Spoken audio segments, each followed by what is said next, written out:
Hey guys, this is Tauna. Today we're going to be talking about all the precons that are coming up this year. We have a lot of new precons that are announced for 2025. Some very interesting choices, some really cool choices.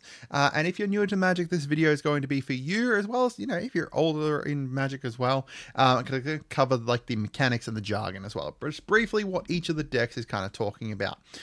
Let's start with Tarkir. First up, we've got the Abzan Armor one. So this one is around toughness matters, or an archetype that's kind of around creatures with high toughness, and generally they will have low or no power. We haven't really seen a defender slash toughness precon before, so this is really cool. I'm really excited for this one. There's going to be cards that enable you to have your creatures assign their combat damage equal to their toughness instead of their power. So suddenly like a 0/5 is dealing out 5 damage, or a 0/8 wall is dealing 8 damage, which is really cool. There's also a bunch of different things that are like gain life based off of toughness too. So you're going to be gaining a bunch of life. Most likely, there's usually some kind of life gain stuff in here. Defender is a static ability for creatures that means that it can't attack, but Toughness Matters decks will typically have ways to be able to bypass it. So, Wall of Blossoms up here as a defender, so you can't attack with it, it's just there to kind of defend. But then you've got stuff like Assault Formation down here, which makes it so that creatures can attack even though they do have Defender, which is a way that these decks are able to actually close out the game. You start out with like building up a barricade, and then you turn that barricade offensively. Because the deck is based around the Abzan clan from Tarkir, we're potentially going to see a whole bunch of like +1/+1 counters, some death triggers as well some life gain throughout this. Next, we've got the Jeskai Striker deck. So this is going to be based around the Spellslinger archetype. You're going to be casting a lot of instants and sorceries, then getting triggers on your creatures based off of casting those. Triggers will vary from stuff like, create a bird or create a soldier or that kind of thing, to just buffing up your creatures with like prowess, which was the big mechanic for Jeskai. So many different whenever you cast non-creature spell effects, essentially. We've got the extra casting spells there is likely for Jeskai going to be coming from Rebound. So that's whenever you cast it, it gets exiled, and then at the beginning of your next upkeep, so like at the beginning of your next turn, you get to cast it again for free. You've also got a bunch of Narset style cards, which let you cast things for free. So like this Narset Enlightened Master here, that lets you exile the top 4 cards of your library, and then you can cast any non-creature spells from them, non-creature cards from them, without paying their mana cost. We got this Sultai Arisen. So this is filling your graveyard, then return with zombie druids. So there's a couple of different ways this deck could go for the main mechanic, which is filling up your graveyard. And I suspect we're potentially going to see all 3 of them. Either way, the deck's going to be based around using your graveyard as like an extra hand, or having extra, cards from there. So filling your graveyard will be done in most likely one of 3 ways, or probably a mix of all 3. So milling yourself, essentially taking the top cards of your library, putting them directly into your graveyard, discarding cards from your hand as well that you choose. So stuff like, to play this card, discard a card, or, draw 2 cards, discard 1, those kinds of things. That's usually more of a red thing, but black does have some effects like that. And then sacrificing creatures with the exploit mechanic, which was essentially when a creature comes in, if it has exploit, you sacrifice a creature to get like an additional mechanic, or additional value from that creature, which was unique to the Sultai clan from the original Tarkir. You're likely going to use your graveyard in a number of different ways, and there's a couple different ways that they could make use of this. Either bring the cards from your graveyard back into your hand, or back onto the battlefield directly. So, some reanimation-y kind of stuff here. I don't think it's going to be a huge amount of reanimation. I think it's more likely going to be just bring them back into your hand. Reanimation wasn't huge with Tarkir. There was a little bit of it, but not a huge amount.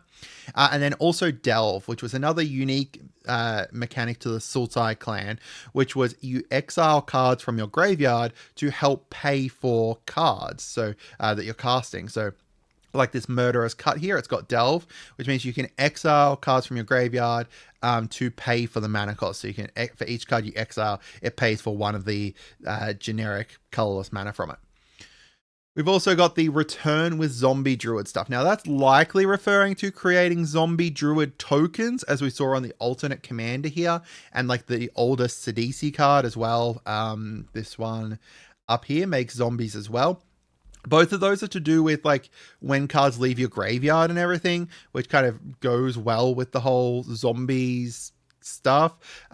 We don't entirely know if, there's actually going to be zombie druids in the deck or anything, or if it's just going to be tokens.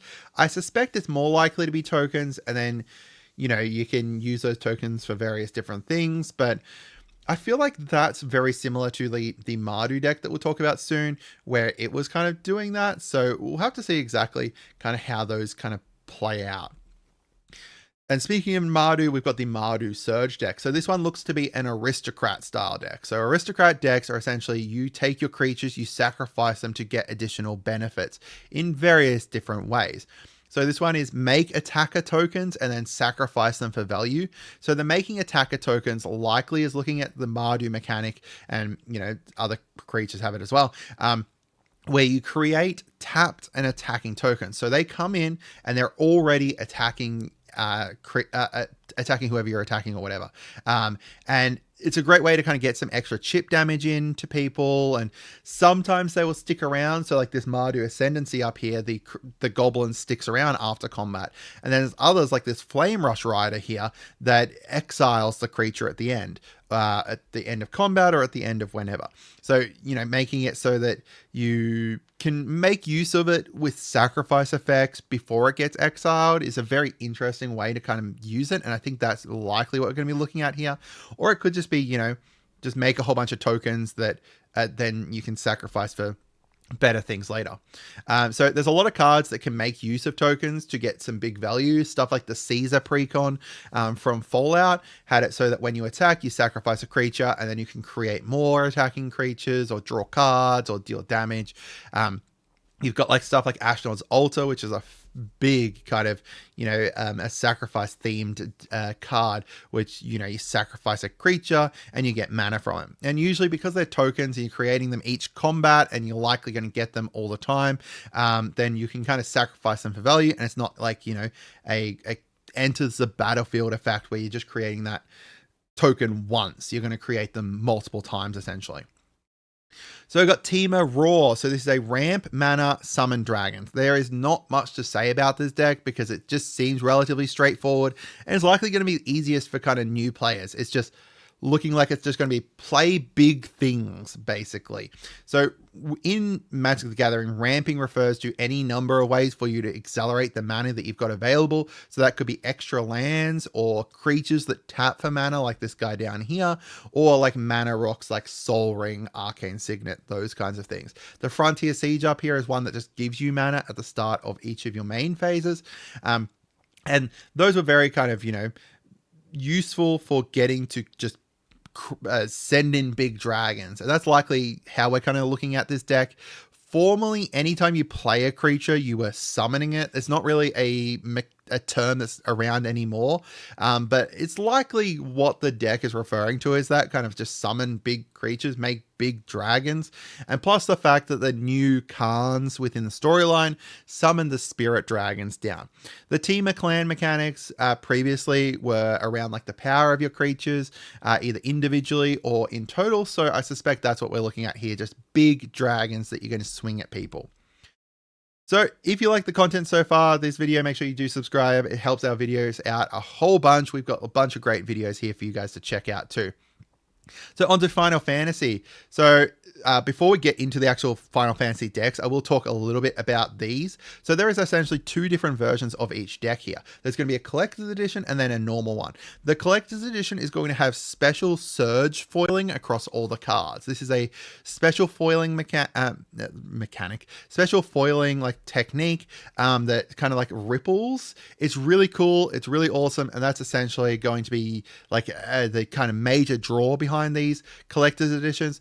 Just really awesome foiling throughout it. The normal edition, they'll have the exact same cards within them. It's just, this one's slightly fancier foiling on it. So the Revival Trance one. So this is fill your graveyard, then revive your fallen heroes. So this deck is based around Final Fantasy VI's heroes and villains. The main commander of it is Terra, and it's themed around that second half of the game where you're rebuilding your party. There's two different ways that you're going to be filling your graveyard most likely, with either selective discarding. So red and black have a number of different cards that are like draw a card and then discard a card, that, you know, allow you to selectively prune cards from your hand into the graveyard and then fill up your graveyard slowly with a bunch of different creatures. The other half is just milling your library directly, as Terra does here, where you're taking, you know, the top cards of your library, just putting them directly into that graveyard. And that's a way for you to kind of just fill up your graveyard, so then you can use the second part of it, which is reviving. So this is coming from reanimating your creatures, bringing them directly from your graveyard back onto the battlefield. Given the theme of the deck and the fact that you're rebuilding your party, it's likely that it's more selective reanimation rather than mass reanimation, aka you're going to choose the best thing to bring back right now rather than kind of bring back everything from your deck. So an example of like a mass reanimation is like Primeval's Glorious Rebirth there. Just bring back all your legendary permanents, while reanimate is just bring one thing back. And I suspect it's more likely to be that second one. Onto the limit break deck. So this is equip weapons, raise your stats past 7 power. So this is based off Final Fantasy VII's Heroes and Villains. The main commander is obviously Cloud. I don't think they would get away with using anyone else except for Cloud. And it's not based on any particular part of the game, but it is based off of the limit break mechanic and kind of reaching your limits and kind of exceeding those limits essentially. So as for the weapons, they are a type of artifact in Magic called equipments that you can equip onto your creatures. They generally give you stat bonuses plus some other types of bonuses. So, you know, they'll give you stats, they'll give you some abilities, or, you know, basically those two things. Like, you know, whether it's whenever you attack, you get an extra ability. Whenever you deal damage to something, you get an extra ability. You can also equip them at any time on your turn as a sorcery. So this part down here, the equip 3 means it costs 3 colorless mana to equip it to a creature. And you can actually equip it to a different creature from that creature. So, you know, you can move it around to different creatures if you like. The limit break part is represented by a powers matters theme. Essentially, this means that what power your creatures are when they do something is going to matter. And confer you extra bonuses and extra triggers. It's a very interesting way to show that kind of limit break stuff. So Cloud, for example, here has whenever you attack, draw a card, then if he has 7 or more power, create 2 treasures. So that's like, you know, if he's up that top power of 7, then you're going to get extra bonuses. And that looks like it's going to be a major theme throughout it. And there's been a few different things like that in the past, like this Green Hilt trainee here that, you know, taps and puts +4/+4 onto a creature until end of turn, but you can only do that if Green Hilt is a 4 or greater power. The counter blitz deck. So this is add counters, pass them around. This is based off of Final Fantasy X's Heroes and Villains, and the main commander is Titus. While there is some inspiration from Blitzball in it, they actually base the deck around that sphere grid mechanic, with the counters kind of representing that customization and the stat bonuses and kind of, you know, working together as a team and stuff. So counters are essentially a permanent buff that are put onto creatures that give either power and toughness changes or extra static abilities. So an example is the +1/+1 counters. Nearly every deck has some kind of +1/+1 counters in it. They are huge throughout so many different creatures. There's also like a shield mechanics, which are, shield counters. That is, the next time that creature is dealt damage or destroyed, you remove that counter instead. And there's other stuff like, you know, the static ability stuff like the death touch counters, which just give a creature death touch. So passing around the counters is interesting, especially when you take into account what Titus does. So Titus's whole thing is that whenever one or more creatures you control with counters on them deal combat damage to a player, so whenever they actually hit a player in the face in the combat damage step, you draw a card and proliferate. Now, because you're proliferating, that means that you can take each counter that is on a creature and you can add an additional type of that counter. So if you've got a death touch counter on a creature, then you're going to have 2 death touch counters on that creature. Now, a creature can't have death touch twice. So that means that that extra one that is now on it, you can then move to a different creature. It's just passing around knowledge, XP, or however you kind of want to think about it, like, you know, passing around the ball or whatever. We've got the Science and Spellcraft one. So this is become a master caster, and then card advantage and control. So this is based off of Final Fantasy's 14's Heroes and Villains. The main commander is Yestola. and the primary based around that Shadowbringers expansion there. So this is very likely a Spellslinger deck, or at least not creature based, specifically because Ystola talks about non-creature spells, and then I'll get into another way that it's likely going to be that, like a Spellslinger non-creature stuff. You're going to be casting instants and sorceries to get value from them, and then artifacts and enchantments to pressure your opponents too. So more it's like why it's likely a Spellslinger one, or, you know, non-creatures, is because it is control. Control typically refers to you slowing down or halting your opponent's progression to like control the game, making it so that they're not able to do things, so you're able to do more. It's either, you know, sending stuff back to your opponent's hands, preventing them from attacking you, or, you know, making them pay more mana for them to attack you, making their spells more expensive, or just overall giving them a harder time. All right, into Edge of Eternities. So this one here is a space theme set, and there's, you know, some really cool precons from it looks like. So the first one here is World Shaper. This is sacrifice your lands and then grow back stronger. So we talked previously about sacrificing your creatures, right? But what if you sacrifice your lands? Now the thing is that your lands are very, very important within Magic, right? That's your mana. That's how you cast things. That's how you can, you know, be able to play any of your cards. So getting rid of them isn't typically a good idea, but there are some strategies that make use of that and sacrificing your lands to get huge benefits. And you need to get huge benefits because you're getting rid of your primary source of being able to cast things.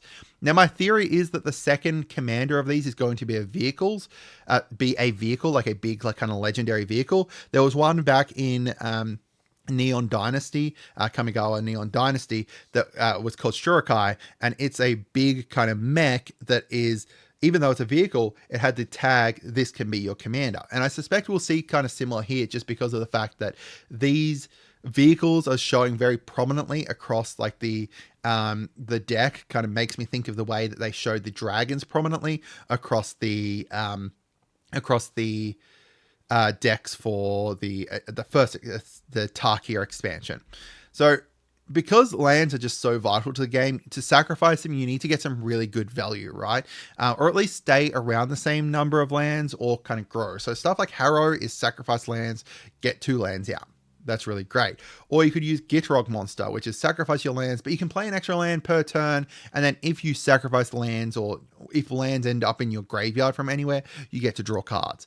So you're going to be slowly filling up your graveyard with lands, and then you'll have ways to be able to grow them back stronger. So your graveyard's full of lands, why don't you just bring them all back at once? And then because you bring them all back at once, you just get a million triggers on stuff like, you know, Rampaging Beloth here, which is whenever a land enters, create a 4/4 green beast. If you're playing, you know, 6 lands at once from your graveyard, boom, now you've got 6 of these big green beasts coming in.